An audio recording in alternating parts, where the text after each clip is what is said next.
好，这个美国的国安事件哦，现在已经定调为叫做 Signal 门呐、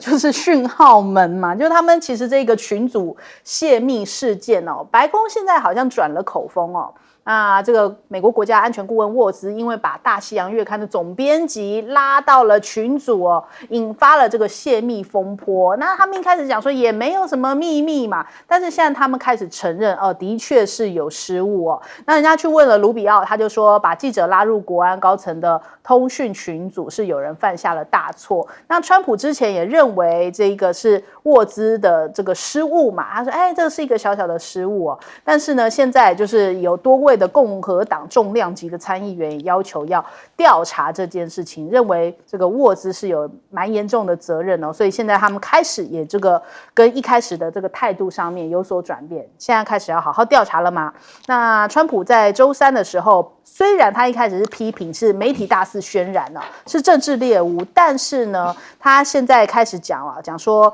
我猜沃兹啊，他已经承担起责任了。那另外呢，同时他也是捍卫说，其实，他们做事也都很认真啊，赫格塞斯做的也挺好的呀，沃兹其实也很努力啦，想要这样子淡化他们的失误哦。那另外我们看到马斯克主动说他要来调查这件事情，我们看看这个。白宫的发言人他说，其实这一个泄密案的调查会由国家安全会议、白宫法律顾问办公室以及马斯克的技术团队共同来主导。马斯克其实是提供技术协助啦，就是说到底为什么这个大西洋月刊的总编辑他这个号码会被加到群组里面，要避免类似的这种技术问题再次发生。那共和党的议员就是被问到说，是不是这个川普政府啊有这个泄密的事情哦？结果他们反应很大，就说你来自哪个国家，滚到你的国家去哦。所以其实现在他们就觉得这个事情尽量能够淡化带过哦，不然你追着他问他还不高兴啊。再来，我们看到。Signal 的爆料，因为本来大西洋月刊就讲说啊，你既然说不是秘密，我就继续报嘛，所以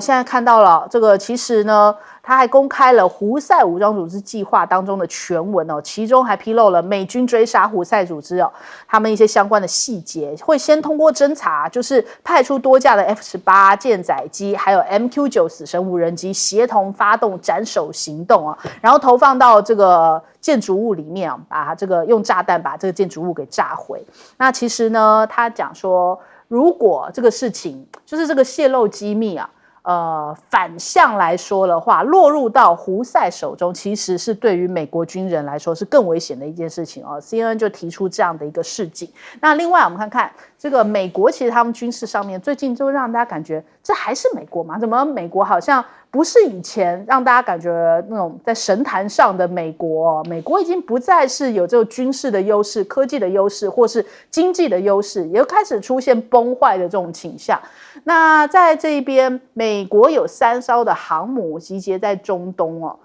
有消息指出，现在部署在中东的杜鲁门号这些航母打击群，其实美军还派出了2支是这个航母编队到中东地区。但中国大陆专家就讲啊，其实呢，伊朗方面宣称要抵抗到底哦，甚至不惜要封锁石油出口，恐怕可以用这种引发全球能源危机的方式来逼退美军。那卡尔文森号啊，它也是驰援到中东。环时就讲，其实这暴露说美国的航舰是捉襟见肘，它已经调派不动了，所以整个的这个派过去支援，另外一边可能就出现了一个破口啊，或者是它的防卫的系数就下降。那我们看到这个商业内幕也提到，其实美国海军的航空母舰延期啊，是一场灾难，因为他们至少要有11艘的航空母舰，这个是等于说随时待命着，正在运行当中。那但是呢，这个尼米兹级的航空母舰现在因为反应炉老化已经准备要退役了，那是不是就代表说整体来说，美国的航母要出现了断层呢？那首先我们来请教一下亮哥。这件事真的非常诡异啊，因为 Michael Watts 他说是他输入了助理的电话号码，结果那个助理竟然变成这个大西洋月刊的主编。那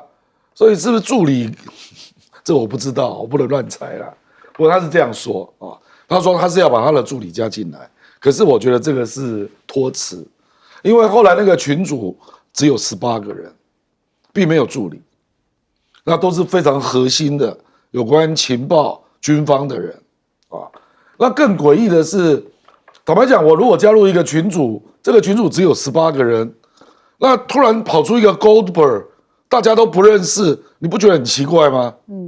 因为我以前在民进党党团，我们也有群组啊。陌生人进来，大家会说这个人是谁啊？你其实因为你如果用代号，人家会问说这个人是谁，而且这个只有18个人都是部长级的，所以为什么会没有人问啊？那这里就透露出一个更可怕的问题了，就很多人在看好戏啊。比如说卢比奥也在里面啊，那个情报总监也在里面啊，我才不相信他们不认识 Goldberg。他就眼看着，Goldberg 怎么在里面呢？不讲话，不讲话了那卢比奥现在就出来就大肆抨击啊，说这个事情非常严重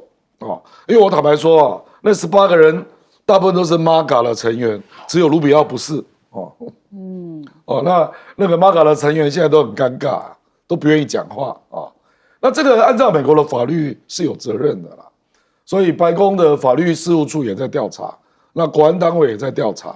那媒体当然就直接炮轰了啦，要求 Michael Watts 要下台，而且这里面还发生另外一件事，就是 Michael Watts 是不小心把那个大西洋月刊的主编拉进来，海格塞斯那个国防部长上传了作战计划，那海格塞斯你自己也是媒体业出身的，你是福斯的主持人嘛，你不认识 Goldberg 我觉得这个太好笑了，你就知道他已经松散到什么程度。然后这样的一个群组在运作，没有任何一个比较专业的幕僚来做 SOP 的查证。我说是不是都到了这个人是谁都没有所以现在民主党就直接要求 Michael Watts 跟海格塞斯2个人都要下台。那川普当然不认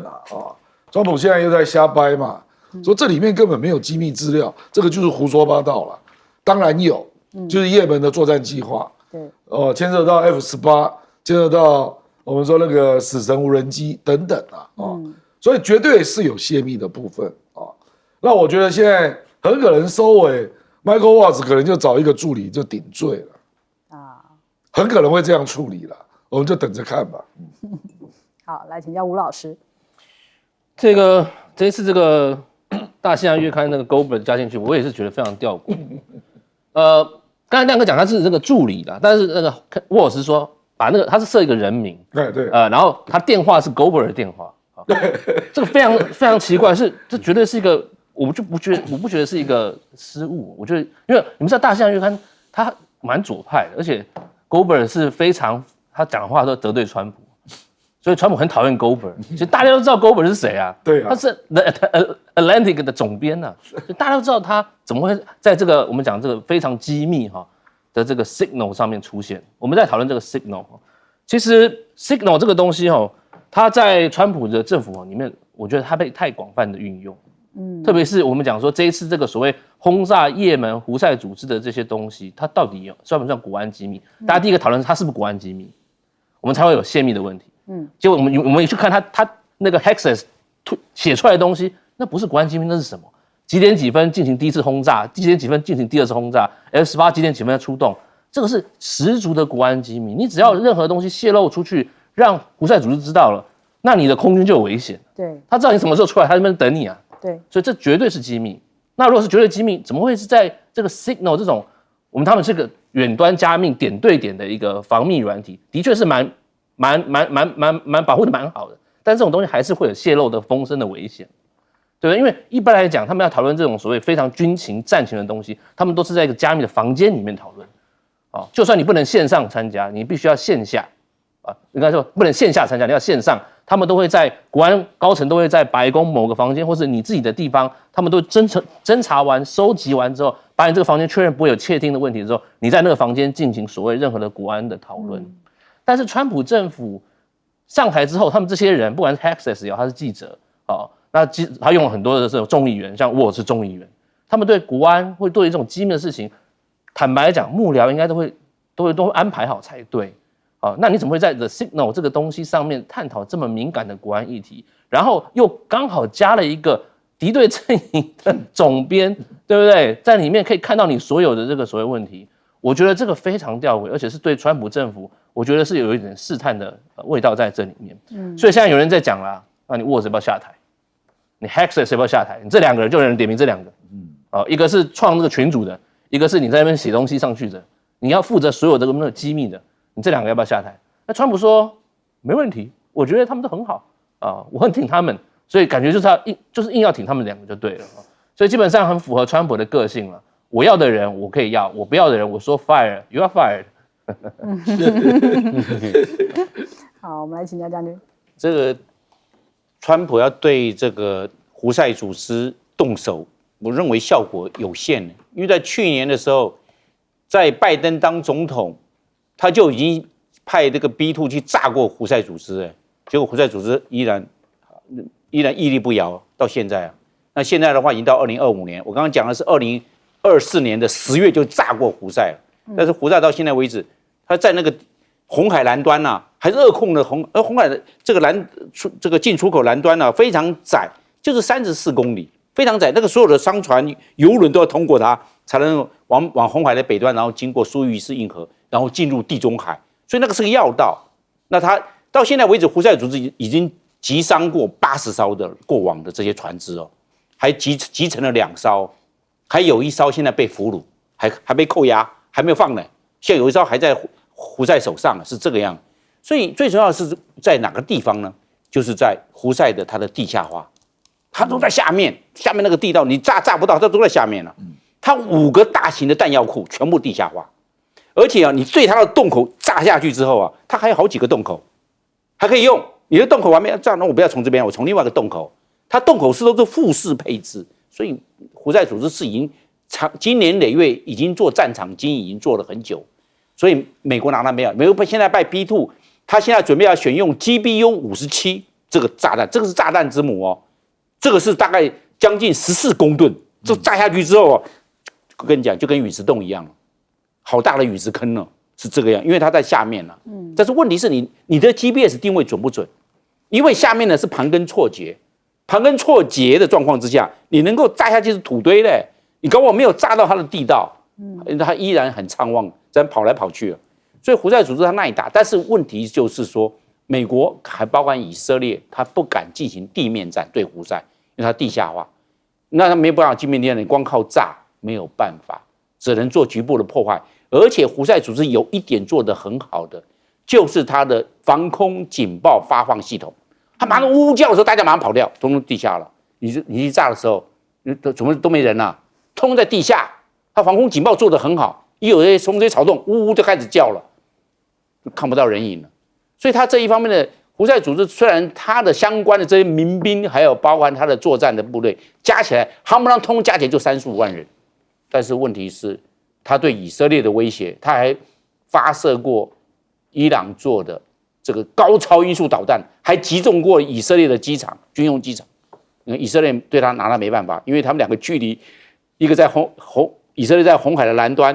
这胡塞组织在红海的南端，以色列在红海的北端，相距2000公里。以色列对他似乎鞭长莫及，拿不出真正的办法，要靠美军来出动，美军的效果也相当有限。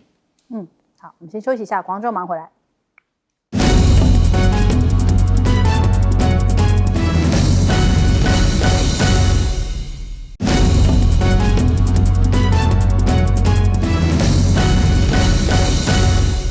好，插播最新消息现在目前很多的这个国际消息的推播都在关注这个缅甸连续2震。规模是达到了7.7那连泰国都感受到了摇晃，楼还倒了，那还一度触发了海啸警报。那这个7.7级的这个地震呢，地震深度是只有10公里那震央的位置距离缅甸城市大概是只有16公里左右，所以邻近的泰国孟加拉还有中国大陆的云南都感觉到明显的摇晃。那这个是我们刚刚收到的一个最新的消息稍后有什么消息我们会再随时插播一下，所以大家现在在关注所以包含像是泰国的首都啊，曼谷、清迈也都感受到明显的这个震感。另外呢，网络上面现在甚至开始流传起来，就是有一些缅甸或是泰国边境大桥倒塌的画面哦。那所以现在大家还在做一些这个事实查核确认，是不是真的这个是来自于实质的灾情？那这个我们会随时来继续关注哦。那再来，我们来看看。川习接下来会碰面吗？纽时有讲说，川普跟习近平应该会尽快碰面呐、而且这个纽时的专栏作家，这个应该是叫佛里曼，我们写的汤马斯是他的名啊，他的姓我们通常叫他佛里曼。他说先不要管关税贸易哦，还有台湾这些老生常谈的问题哦，其实现在最需要的，这个世界最需要是中美两大国一起来应对人工智慧快速在发展，那其实要一起坐下来制定接下来的一些，比方人工智慧相关的一些等于说系统化的规范啊之类的。需要制定一个监督的框架。那他也提到了，他说其实中国大陆的人工智慧发展的非常快速，也缩短了跟美国之间的差距哦。没有北京是没有办法完成这件事情的，所以佛里曼也呼吁哦，希望川普先生、习先生，这边请历史正在关注您两位哦。那的确，现在要制定规范这件事情哦，过去好像都是美国来制定全球的规范，但是现在中国大陆在人工智慧的领域。也是展现出非常强大的影响力哦，已经不能够跳过中国大陆了，必须要中美两国一起来制定。那再来我们看看，墨西哥哦，现在也提出说，是不是要他对于中国大陆也一起，如同美国这样子来同步有关税哦，来呼吁加拿大来加入，来联手遏制说这个中国大陆的一些低价的商品。那这其实哦，为了要应对美墨加联手的这个关税壁垒，中国大陆可能也会重新调整的。你们要这样子联手的话，那他就把重心转向东协、非洲这种新兴市场来做合作，所以不见得是对这个北美这样的联盟来说是有利的。另外，我们看看萨克斯也提到了，是环球时报专访他说美国政界应该要厘清哦，要认清这件事情。中国大陆的崛起其实反而是有利于美国的，因为经济发展并不是零和博弈啊。美国向其他国家加征关税，最终是伤到自己，所以政界人士应该要意识到。中国的崛起并没有损害美国，反而是有利于美国的。那川普现在打算要把这个关税不是要提升吗？所以华尔街的股市已经连续2天收黑了，也让这个全球的这种金融市场啊显得非常的不安。法拉利又讲说，接下来销往美国的价格最高要涨10%，就是要来回应川普的汽车关税。马克宏也说啊，美国加征关税不是好主意啊，欧洲是要反制的哦。加拿大也提到了，跟美国的密切关系是已经结束了，所以看起来周遭国家对于这个4月即将面临到的对等关税都是严阵以待。那再来这次的关税，其实大家发现一个猫腻，就是说，这个零组件呢，一定要就是说不论是不是在美国啦，反正你的组装一定要在美国。人家就说这是不是独后特斯拉？特斯拉赶紧就是否认哦，就是马斯克讲说没有哦，这个也是会影响到我们成本的哦，这个部分零组件的进口关税成本是不容小觑的，赶紧澄清啊。可是所有的人包含华尔街的专家都在讲说，你这个马斯克是在暗耍，这等于是特斯拉赢了，底特律输了。这个川普的关税，汽车关税根本就是在给特斯拉的一个礼物啊。那首先我们来问一下亮哥，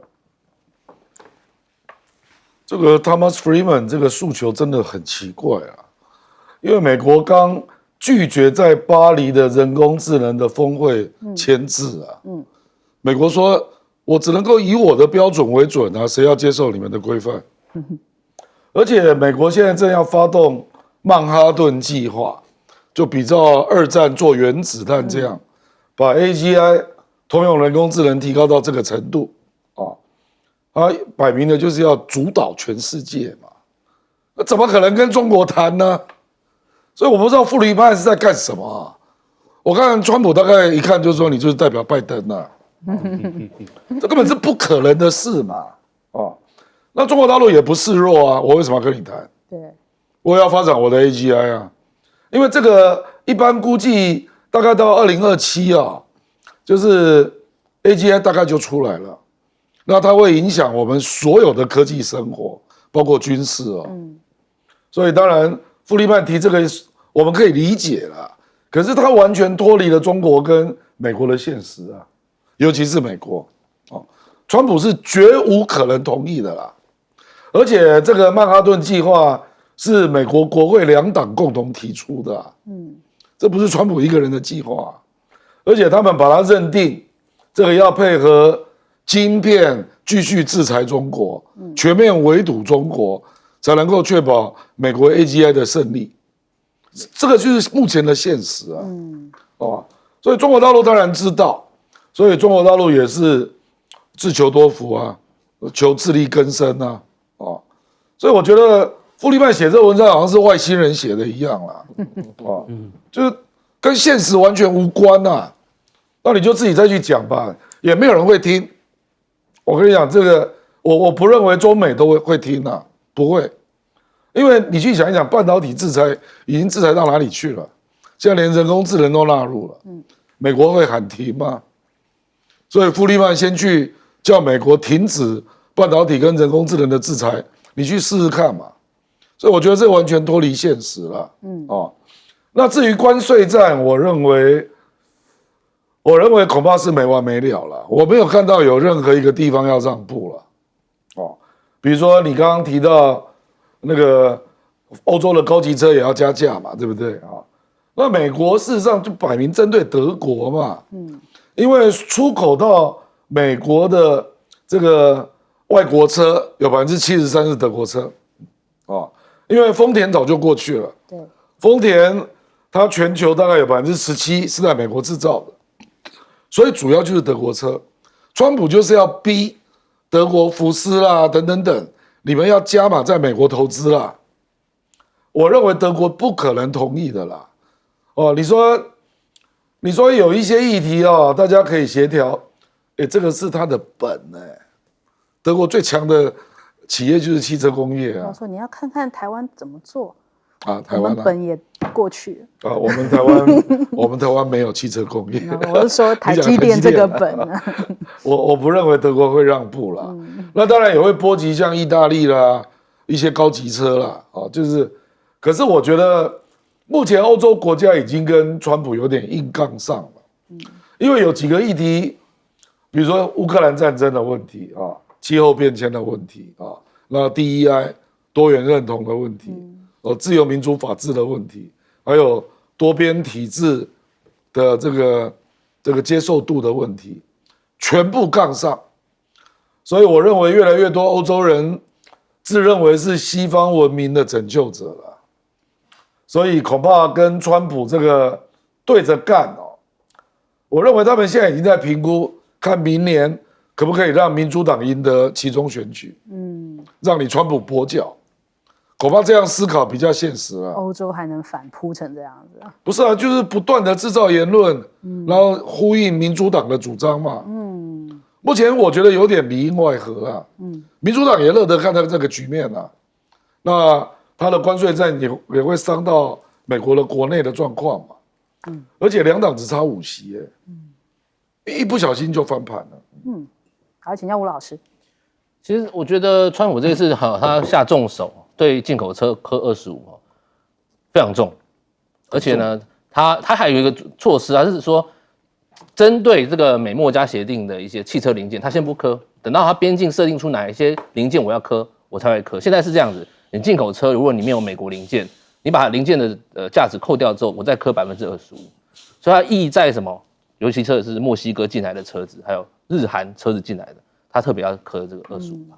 那当然，这个我觉得项庄舞剑，意在沛公。他除了科可以带来说，他说1兆美元的收入之外，他要你把生产线全部给我移回美国。这个是他最重要的一个想法，因为墨西哥太多生产线在那了，福特、通用、Toyota、Honda 很多在那边设厂，川普很不高兴啊。那但我们看，其实刚才前面亮哥也讲了，有许多厂其实很早移过去，比方说。日本这个 Toyota， 我之前在那个阿拉巴马，如果你开高速公路过去，它有个很大的叫 Toyota City， 还有个招牌是 Toyota City， 就是 Toyota 在那边盖一个很大的车厂。但这一次不仅仅是日本，韩国也受到压力了，所以他们宣布一个210亿美元的计划，是在他们这个 Louisiana 要盖钢铁厂因为你还克钢铁啊，对我们更伤，所以我干脆在那边自己做钢铁，然后用这个钢铁来帮我们车子来造车子。所以这钢铁厂据说它是58亿建造成本，大概呢可以生产200多亿的这个钢铁价值，然后大概创造1400个工作机会。这个是这个韩国特别想要做的，它从钢铁做起。再来呢，像我们讲这个现代汽车每年大概2024年大概应该出口到美国是170万，170万台，太多了。美国本地生产不到100万台。所以他们觉得好，那我们就过去生产算了嘛。所以韩国人也先磕头，所以他们可能接下来会在我们讲这个阿拉巴马这边再盖一个厂来做这个现代的这个汽车的制造。那这样起亚他们接下来也会在那边盖厂。好，所以我们讲不管是起亚这个或者是我们讲现代汽车，他们面对到这么大的压力都纷纷都要去那边，可能要把产线移回到美国。我想这个是川普他最想要的。因为其实他在第一任内的时候，他一直想把这所谓的制造业带回美国，所以 MEGA 就是意思是，不是美国再伟大，我要让你的铁锈带的人民重新再伟大，我要让 JD Vance 你那些死忠的粉丝，对不对？你看我那本书《乡下乡巴佬悲歌》的人，我要让你们有工作，让你们这些因为那些过去因为汽车业移走，让这些人中低阶层人不能翻身我要再把这些制造业带回来。这点是川普一直以来他第一任想做的，问题是。他第一任没有做完，他就落选了。所以他第二任的时候一定会照这个做。所以我觉得这一次，与其看这个25%这个关税不如是看他能带回多少生产线，或者我们讲生产链特别是汽车工业这种传统工业回来。还有就是我们讲高科技的这些东西。好，来请教将军。那我认为现在这个世界的格局由美国独霸走向双霸的格局。以前美国直接拍板定案了，现在有些事情可能要跟中国大陆来协调。所以那个我们刚才包含纽斯的 Freeman， 他是专栏作家啦，也包含这个环球时报的这个 Sachs， 他也是个教授。那他都讲，要这个川普跟习近平呢要尽快来见面啊。那换句话说，这个已经重于协调性了。以前美国直接拍板定案就好了，那现在要来做协调了。那换句话说，美国在这方面的它内部的问题蛮多的，尤其是经济。美国的国债36兆多，马上要破37兆美元。不得了的事情啊！这个天价的这个国债压都压不住，光利息都压不住了，怎么办？然后另外一个通货膨胀，美国通货膨胀一直在物价上涨啊，你通货膨胀怎么去压？如果对中国大陆课关税，那你现在要课加10%，加15%，你这样子的话，物价又要贵了，通货膨胀就要来了。那美国它内部，它这些一般的美国的这些小市民，他怎么样去生活？它物价贵了，蛋也贵了。通讯数据都贵了，他的薪水唯一他的薪水没有大幅上涨，他的这些明年的期中选举，那川普怎么样能够赢得？对，能够帮共和党能够打赢这一仗，我认为困难度蛮高的那所以我倒认为在这一方面呢，美国的它最重要是它产业结构的问题，它产业的结构，美国的贫富差距也大，有钱的人他是寡头，非常有钱富可敌国啊，那财产的话。如果换算成台币的话，会10几兆啊，对不对？这个那穷人穷哈哈，贫富差距太大，然后财富控制在1%的人手上，你看那其他99%了，那控制在10%，那其他90%呢？这都是问题啊！他怎么样去财富重分配？我认为川普最重要的问题，他要去想，除了解决经济问题之外，要如何将美国的财富重分配，这个做不到。你没办法财富分配，那穷者越穷，穷哈哈，然后有钱人这些寡头更有钱，你怎么办？那贫富差距这个结构永远存在，他这个能够经得起选民来支持美国的共和党吗？这是很大的问题。那因为我们来看美国的产业结构，美国的人力成本要如何拉下来？现在已经进入人工智能 AI 的时代，晶片的时代了。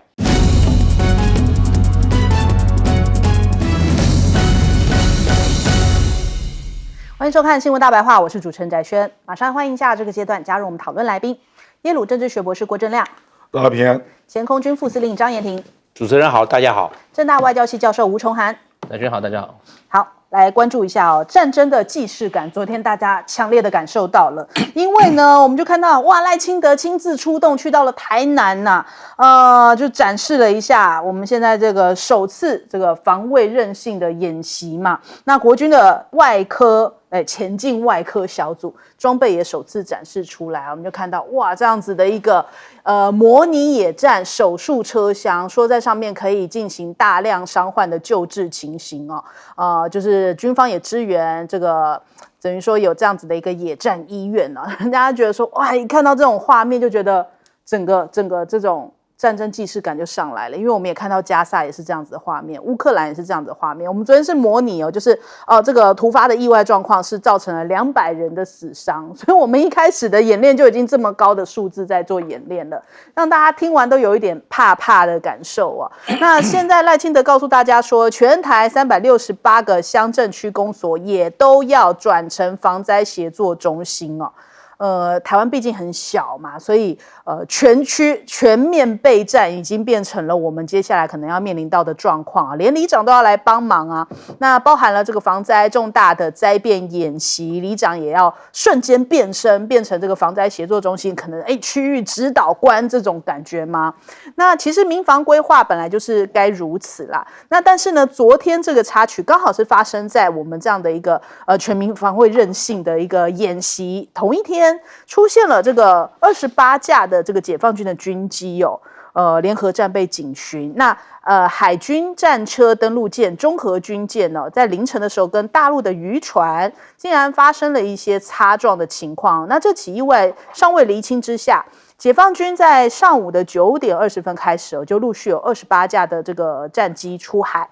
还有这个解放军的军舰执行这样子的联合战备警巡哦。今年已经没有听到什么联合利剑，好像没有这个词了，但是取而代之的是非常频繁的这些联合战备警巡，已经变成一种新常态。这恐怕也并不是一个好的消息啊。那我们看看。顾立雄国防部长他说呢，国台办呢讲话一向是如此啦，就是反正他对于国台办讲话就是嗤之以鼻，然后他就说，我们国防部相关应该做的操演也还是会继续进行的。那再来解放军的东部战区，他们在台海周遭现在展开这些联合警巡嘛，联合演训。那这个我们听到了，他们说这个是对于台独分子的有力惩戒，也是对于外部干涉势力的严正警告，甚至他们讲台独闹越欢死越快这个是华尔街日报日前已经登出一篇，就是中国大陆已经准备好要封锁台湾的这样子的题材，就是标题这样的报道。他说会用5个步骤来封锁。大陆国防部的发言人吴谦就讲说，其实台独才是台海紧张的根源。那再来。日本现在也很担心就是现在要在9州来部署飞弹，因应台湾有事大陆国防部现在也开呛日本说你日方是最没有资格拿台湾来说事情的，所以强硬的态度是展现出来，当然也包含了实质的动作。大陆的无人机，日本说10天内有3个架次出现在这个与那国岛跟台湾之间的海域进出太平洋他们有发布一些拍摄到的相关的照片，所以现在一直会有一个传闻，就说中国大陆不只要拿下台湾连冲绳都要一起拿下来就是好像一直有这样子绿营释放出来这一类的消息在说大家不要这个轻忽了。那另外我们看到了这个《金融时报》上面有美国国防部的前助理部长投书，他说台海的战略模糊已经不再有用了，因为美国数十年来都一直这样主张可是现在这个政策恐怕要被打破了，已经没有模糊的空间了。在赖17条之后，其实现在看起来越来越清晰，因为在台湾我们本身已经这种敌对的氛围已经拉到最高了，当然对于大陆释放出来的这个恶意或者是说挑衅的这样子的程度大陆也开始用越来越严厉的词来回应了。所以我们看看解放军接下来会打哪呢？五角大厦说的不是本节目他说呢，恐怕会是关岛先遭到飞弹攻击，如果中美因为台湾开战的话，关岛也是这个会被瞄准的一个对象。所以现在这个赫格塞斯去到关岛的访视他就讲说这个当地美军是美国在印太这个个亚太地区的矛尖呐，要应对这个中国大陆的等于说最前端的一个作业哦。那台海开战的话，关岛恐怕会被迅速摧毁。美国的空军部长提名人他就警告啦，他说中国大陆的军事发展速度已经超越了美国一些领域哦，所以美国已经失去了很多优势。那所以看到啦，关岛现在位在关键的前沿位置需要扩大炸弹的储备能力来对抗劲敌竞争，比方说像是中国大陆。那另外呢，菲律宾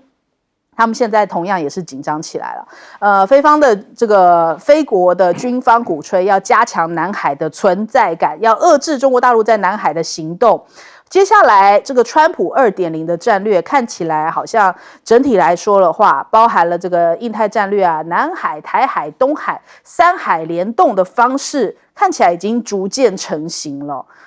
是不是也更加的危险加温了呢？我们先来问一下亮哥。赖清德昨天去那个不叫野战医院啊，他那个叫做临时搭建的医疗场所，因为他就是设定社区自主力量要协助参与，然后是没有剧本的立刻实施啊。那野战医院就是本来就安排好的啊，那个是去年11月，那3月27号这个是更进一步了，就是说没有剧本，那社区要自助。那2次鼓励人都在身旁，所以显然这个项目就是美国要的项目啊，就是去年11月吧，鼓励人也去，那个就是真正的一个野战医院啊，那个是一个演习啦，那昨天这个就是没有剧本啊，那我就来了，那现场的那个县市就台南嘛，他就开始召集一些必要的人，那到现场搭建一个这个伤患后送这样的一个运作啊，这个事实上基本上就是配合城镇战呐。那台湾到底适不适合城镇战？我身边有个专家，等一下请张将军来分析啊。那至于其他那个战略，我坦白讲都是虚的啦。我认为设想中国大陆会去打关岛或打冲绳，我觉得这是不可能的啦，因为中国大陆把台海战争视为内战嘛，他为什么要去主动招惹日本跟美国？如果你先发制人攻击，那你就是引发日本跟美国介入啊。所以他一定是被动的，就是如果美国跟日本介入，那他才会对打。所以我认为他基本上中国大陆的那个 SOP 应该设定就是这样，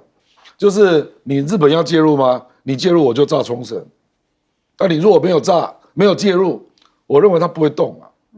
因为他基本上就是希望台海战争越单纯越好。等于是说冲绳或是关岛算是反制措施，如果对美国日本要来干预的话，是被动的，这两个是我们。所以你看他的用语都是区域拒止嘛，就是如果他们来，那我就不排除会报复你的基地。这个我觉得才是他的战略构想。所以海格赛斯讲那个就是不对啦。中国大陆怎么会是主动去打关岛？那你岂不是撩起中美大战？中国大陆不会这样设想，他一定希望台海战争越单纯越好。速战速决，然后就是内战，他的诉求就是这样嘛。那还有另外一个就是所谓战略清晰，那也是一样啦。美国不会轻易走到战略清晰啦，为什么呢？因为你如果走到战略清晰，那你就是非介入不可。我们且不要说川普了，拜登自己讲过4次美国要出兵哦，结果他的言论后来都被国务院盖掉，对，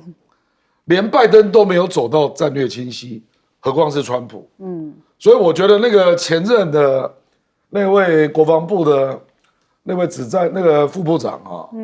那个在金融时报那位啦，我觉得他根本就误会了美国的理解啦。美国就是故意不要战略清晰，否则他一定会卷入战争嘛。他要留一个判断的余地了，大概可能是说这样子不再有效了，那就也没其他方法了，因为总之也不会清晰了。我们来问一下张将军，我认为美国对台海的立场，他会关切，他甚至会严重关切，但是他不介入。有一个很好的、很简单的、很明了的指标，就是关岛。那关岛有4个机场，一个是关岛国际机场，一个是关岛安德森机场，还有另外2个是报废的机场，目前没有启用。这个启不启用表示他介不介入。美国如果要介入台海，他会启用那2个报废的机场，废弃的，20大战之后就废弃，到现在为止还是保持废弃，这是非常重要的。因为刚靠安德森，如果他要接安德森就会被破坏，那这2个备用机场一定要启用，当紧急备降场使用。没有，如果他开始要整建了、整修或者是扩建，开始要启用了，这表示说美国不仅要关切，可能会要有限度的介入，因为这个是指标的问题嘛。你一个指标，你怎么讲，你都要有所本、有所依据、有所分析、有所资料来做评断，是这个样。那台湾适不适合城镇战？刚刚亮哥讲的很好，我认为台湾根本不适合的城镇战。我们光讲医疗，你看我们平常的时候，在上个月2月的时候，医疗都还没有，都不够了，缺着医生、缺护士，急诊室都满了，还没打仗呢，你怎么会这样造成这个状况？都已经不够了，打仗的话，野战医院都不够。我们要取法美军，美国有医疗船，有远征医疗船，美国有安慰号医疗船，有仁慈号医疗船，有远征医疗船，它上面有1000张床位，有50个这个我们讲到的这个急救室，12个手术室，它医疗船是非常完整的，我们一艘都没有，小的都没有。我们马上只要美国是1000个床位啊，在船上，我们有10张床位都没有啊。什么？我们一定要这个啊！这个打仗之后战伤是非常的多，你这个医疗船都没有，可能都要紧急后送了。另外一个，我们连医疗后送的大型的运输机一架都没有，那可能要紧急后送，因为这个战伤它的这个非常的严重，可能要。我们已经超出我们的医疗的水准，我们医疗已经宕机了，因为已经超负荷了，没有办法，这要靠医疗专机紧急后送。上面这个医疗专机上面有100床，上去整个紧急后送，往外面送，要这个样，我们一架都没有，我们连个10个床位都没有，所以我们根本没有准备好。所以防卫韧性，这个才叫做防卫韧性。我们都没有。还有我们讲的电网，打仗一定电网都会受破坏，那怎么没有电怎么办？没有电一定停水。那怎么办？也没水没电，所有大楼，我们台湾都是高楼大厦，全部都下来，这些都变成难民，去哪里？台湾，我们看乌克兰有地方啊，它东边是波兰，它的西边是波兰，西边的是罗马尼亚，西边是保加利亚，越过涅斯特河到摩尔多瓦，又变成匈牙利，很近的嘛。它的台湾四周环海，没有地方可以去，可以躲，那这怎么办？所以四周环海，所以我们来看了这些都要去想。那我们这些难民要怎么处置？我看这所有的剧本完全不提，那这是很现实的问题。这几百万难民怎么样去输出？这几百万光吃，你一餐就要吃几百万个便当，怎么来？是不得了的事，无法处理，所以不提。对，都不提，怎么可以？银行宕机，因为网络都宕掉，银行宕机，金融卡都不可能领，没有办法，因为网络宕机了嘛。都是这个样，好多问题哦。我要列的话，列100多项，那只找2、3项在那边做演练，那其他重要的不提。我认为会有点避重就轻。你这样的话，换句话说，这个整个战略目标打错方向了。好，来请教吴老师。其实美国人一直在跟我们改我们的作战的整个设计规划。过去我们想要买大船大舰，歼敌于境外，可是他们现在说要什么？要非对称作战。对，所谓非对称作战，就是你不要那些大的船、大的船舰，你要用很多的，比如说标枪、刺针飞弹而且要4000颗到5000颗。Ivan Kanapathi 简以荣他现在又回国川普的政府主管国安的，他在那本沸腾的护城河里面就讲了嘛，台湾要准备至少4000颗的刺针，或者是所谓的标枪飞弹，而且要放在城镇，而且随时可以拿起来打，那就代表什么？如果你一旦往非对称作战开始建军备战，那我们的战场势必从滩头要开始移入我们的纵深到我们的城镇里面。那这个是非常大的一个损伤，如果真的发生的时候。所以我想，第一个就是我们刚才前面2位先进都讲，我们该怎么样去准备这所谓大规模的城镇作战。当然啦，对岸他们有讲说，如果真的要发动城镇作战，对方损伤也会很多。所以他们现在可能会用的可能是一个所谓的极限压迫跟 blockade， 我们讲的包围，让台湾的这个民心开始会动摇，让这个抗敌意志会下降，这是一个比较有可能的，我们讲 scenario， 未来是这样子，但是也不排除到最后可能会进行到所谓纵深跟城镇作战，这一点我们还是要非常注意，而且要特别是他们如果都是无人机、无人什么机器人来。这也是好，这是乌克兰战争，乌克兰学到一个最大的，我们讲教训也好，或者他们优势也好，是他们发展他们自己的无人机，所以他可以大量的量产那个所谓自杀型或者是攻击型小型的、小当量的无人机去对抗这个俄罗斯的军队，这是乌克兰这次战争学到的。那台湾呢？我们有没有学到，如果我们能发展自己的无人机，或者发展自己最强的军工产业，我们有在做吗？还是我们都是靠买武器跟大量投资美国的军工呢？这点是一个很大的一个问题，就是我们想要做这个事情，但是现实很美好，对不对？梦想很现实很骨感，对，非常奇怪的地方。那我们再讲这个非对称，这个战略模糊好了，这个我觉得这个是假议题哈。其实，在拜登执政的时候，刚才刚刚讲了4次，其实他讲5次。拜登讲了5次说台海发生问题，我一定会过来。可是他讲完之后，大家就说，那怎么过来？什么时候过来？然后旁边幕僚说，那总统之前讲的我们的一中政策没有改变。其实2020年我们讲那个哈斯跟他的那个同事那个年轻人 David Sachs， 他们就写了一篇嘛，台海模糊该改为台海战略模糊该改为战略清晰。大家开始辩论，结果后来他们自己。哈斯跟 Sachs 自己承认说，美国还是没办法，真的太清晰啊？为什么？很简单嘛，所有的观察家、智库学者认为，美国在当时拜登任内，如果你要改到清晰，你必须要有其他的配套，比方说日本、韩国准备好没？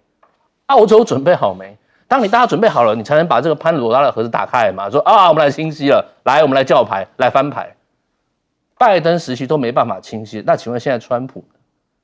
川普有更能清晰吗？他根本不可能，他不可能自己下来的，他根本不 care 在这边发生任何会让他失去生意的事情。台积电拿走了嘛？对他现在专注在他做的生意，而且他在这边，他基本上我们也没有讲说我们讲 bypassing 卸责，他没有，他是什么？你们自己要负起责任，我美国我不会让你做任何事情来保护你们。所以这一点的时候，如果你真的要讲战略清晰，我想现在应该还没有人会再讲战略清晰了。因为我们讲，它会回到一个战略模糊的一个路线，而且呢，这个模糊是非常吊诡的模糊，是川普他根本什么都不讲，我也不会再去讨论这个台海议题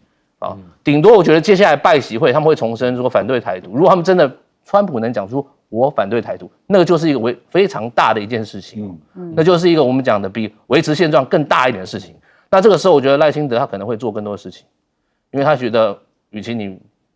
跟我这么不站在我这边，对，不在我这边更模糊，不如我自己来弄。他敢得罪川普？